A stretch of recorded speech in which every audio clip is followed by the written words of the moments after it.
Çmendim ke ti për dy persona që kishte për qëllim veten e tij Resulullah sallallahu alaihi wasallam dhe Abu Bekrin, kur Allahu është i treti me ta.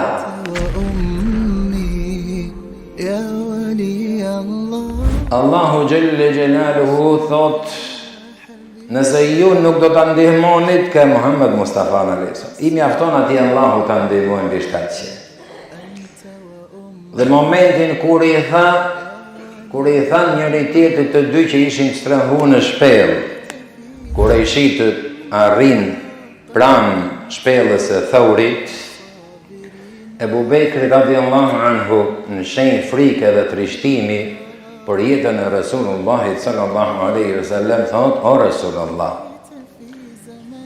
nëse ndokushi ose ndonjëri prej tyre do të shikoj poshtë kamve tyre, pra do të shikoj majat e kamve tyre,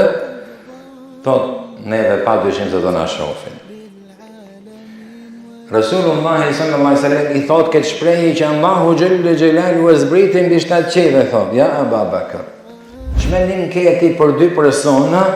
që kishte për qëllim veten e tij Resulullah sallallahu alaihi wasallam dhe Abu Bekrin,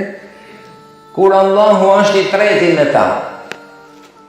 Na mjafton mbikëqyrja, mbrojtja e Allahut Gjelle Gjelaluhu. Dhe si pasoj zbriti Allahu Gjelle Gjelaluhu këtë ajet kuranor, pra këtë shprehjet të Abu Bekrit radiallahu anhu dhe të Resulullah sallallahu alaihi wasallam, Allahu Gjelle Gjelaluhu përjetëson mbi 7 qej, që thot momentin kur i thot shokut ti, mos u mërzit se Allahu Gjelle Gjelaluhu, mos u trishton se Allahu Gjelle Gjelaluhu na mjafton dhe Allahu Gjelle Gjelaluhu është me ne.